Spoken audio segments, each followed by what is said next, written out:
ओम सरस्वती देव्यै नमः। सनातन धर्म टिभी नेपाल युट्युब च्यानलको मार्फतबाट हामीहरूलाई हेरेर बसिराख्नुभएका सम्पूर्ण दर्शक महानुभावहरूमा हार्दिक नमस्कार एवं स्वागत गर्न चाहन्छु। म पण्डित विपिन कृष्ण भट्टराई।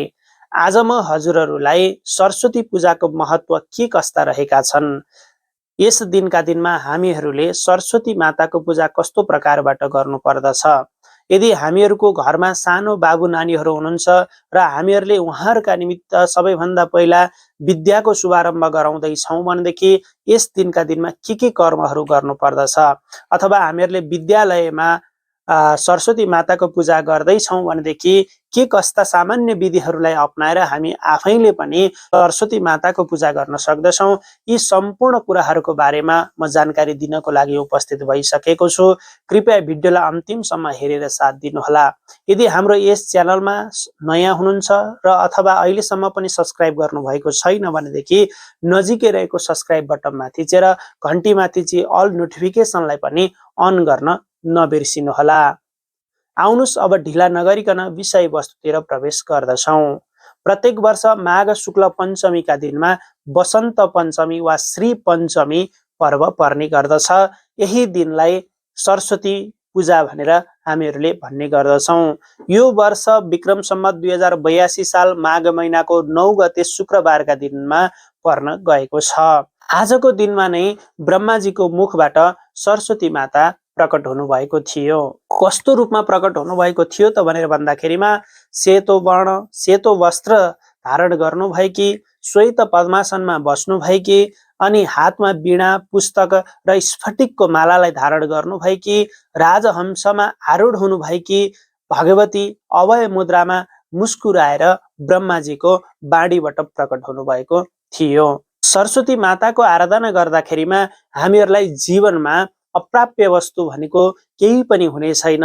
यदि हामीहरूले पढ्न सकेका छैनौँ अथवा उन्नति प्रगति गर्न सकिराखेका छैनौँ भनेदेखि सरस्वती माताको विशेष पूजा आराधना गरेर, सरस्वती माताको ध्यान गरेर, सरस्वती मातालाई हामीहरूले मानेर अगाडि बढ्यौँ भनेदेखि पक्कै पनि जीवनमा सफलतालाई प्राप्ति गर्न सक्दछौँ। अब यस दिनका दिनबाट हामीहरूले हाम्रा घरमा हुनुभएका साना बाबु नानीहरूलाई विद्याको शुभारम्भ गराउन सक्दछौँ र गराउनु पनि पर्दछ।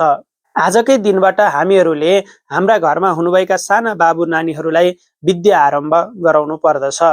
सर्वप्रथम हामीहरूले बिहान आफ्ना बाबु नानीहरूलाई स्नान गराउने, शुद्ध पवित्र वस्त्रहरू धारण गराएर पूजा कोठामा लिएर गएर दियो कलश गणेशको स्थापना गर्ने, दियो कलश गणेशको पूजा गरेर सरस्वती माताको तस्बिरमा चन्दन, जौतिल, फूल, मालाहरूद्वारा हामीहरूले सरस्वती माताको पूजा अर्चना गर्ने, पुस्तकहरूमा कपी किताबहरूमा हामीहरूले पूजा गरेर हामीहरूले विद्या आरम्भ गर्न सक्दछौँ। हाम्रा साना बाबु नानीहरूलाई सजिला सजिला सरस्वती माताका स्तोत्रहरू अथवा सरस्वती माताको नामहरू जप्न लगाएर हामीहरूले विद्या आरम्भ गराउन सक्दछौँ। यदि हामीहरूले विद्यालयमा सरस्वती माताको पूजा गर्न गइराखेका छौँ भनेदेखि हामीहरूले सामान्य सामान्य कुराहरू प्रयोग गरेर सरस्वती माताको पूजा गर्न सक्दछौँ। सर्वप्रथम हामीहरूले दियो कलश गणेशको स्थापना गर्नुपर्दछ। किन भन्दाखेरिमा जुनसुकै शुभ कर्म, माङ्गलिक कर्म गर्दाखेरिमा दियो कलश गणेश बिनाको हामीहरूले पूजा गर्न सक्दैनौँ। त्यसै कारणले दियो कलश गणेशको स्थापना गर्ने, अनि तत्पश्चात गइकन सरस्वती माताको तस्बिर, सरस्वती माताको मूर्तिलाई स्थापना गरेर सर्वप्रथम हामीहरूले जौतिल कुशका भाँडाहरूमा पूजा गर्ने र त्यहाँको जल सबैजनाले आफ्नो शिरमा सेचन गर्ने, वरिपरि सबैतिर छर्किने, अनि तत्पश्चात त्यही जौतिल कुश लिएर आजको दिनमा मैले सरस्वती माताको पूजा अर्चना गर्दैछु भनेर सङ्कल्प गर्नुपर्दछ।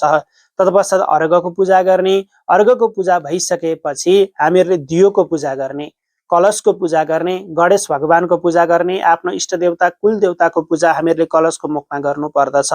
तत्पश्चात धूप बत्ती नैवेद्य भेटी दियो कलश गणेशलाई अर्पण गरिसकेपछि अब सबैजनाले सेतो फूल, अक्षता, जौतिल लिएर सरस्वती माताको ध्यान गर्ने, अनि ती हातमा लिएका फूल अक्षताहरू हामीहरूले सरस्वती मातालाई अर्पण गरिदिने। दुईटा हात यसरी देखाएर हे सरस्वती माता, हजुर यो तस्बिरमा आइदिनुहोस्, बसिदिनुहोस् अथवा यो मूर्तिमा आइदिनुहोस्, बसिदिनुहोस् भनेर आह्वान गर्नु पर्दछ। तत्पश्चात कुशको टुक्रा हामीहरूले सरस्वती मातालाई अर्पण गरिदिने, पाद्यम भनेको पाउ धुने जल अर्पण गरिदिने, अर्घको जल अर्पण गरिदिने, आचमनियम अनि दुध, दही, घिउ, मह, सक्खर मिसाएको पञ्चामृत द्वारा हामीहरूले सरस्वती माताको स्नान गराउनु पर्दछ। फेरि शुद्ध जलले स्नान गराइदिने, चन्दन लगाइदिने। तत्पश्चात गइकन जौ, तिल, फूल, अक्षता, मालाहरू, सौभाग्य वस्त्रहरू, सेता कपडाहरू हामीहरूले सरस्वती मातालाई अर्पण गर्नु पर्दछ। तत्पश्चात धूप, बत्ती, नैवेद्य, भेटी सबै कुराहरूद्वारा अर्पण गरिसकेपछि सबैजना मिलेर आरती गर्ने, पुष्पाञ्जली गर्ने अनि सबैजनाले हे सरस्वती माता हामीहरू सबैजनालाई विद्या दिनुहोस्, बुद्धि दिनुहोस्, ज्ञान दिनुहोस् भनेर हामीहरूले प्रार्थना गर्नु पर्दछ।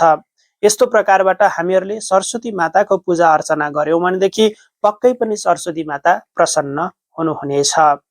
भिडियोलाई अन्तिमसम्म हेरिदिनु भएकोमा हार्दिक धन्यवाद अर्पण गर्दै हजुरलाई यो भिडियो कस्तो लाग्यो कमेन्ट बक्समा लेखिदिनु होला र भिडियोलाई कुन स्थानबाट हेर्दै हुनुहुन्छ कमेन्ट बक्समा लेख्न नबिर्सिनुहोला।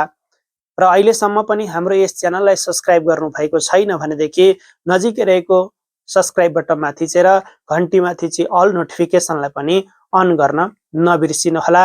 हस्त हजुरहरूको दिन शुभ रहोस्। नमस्कार।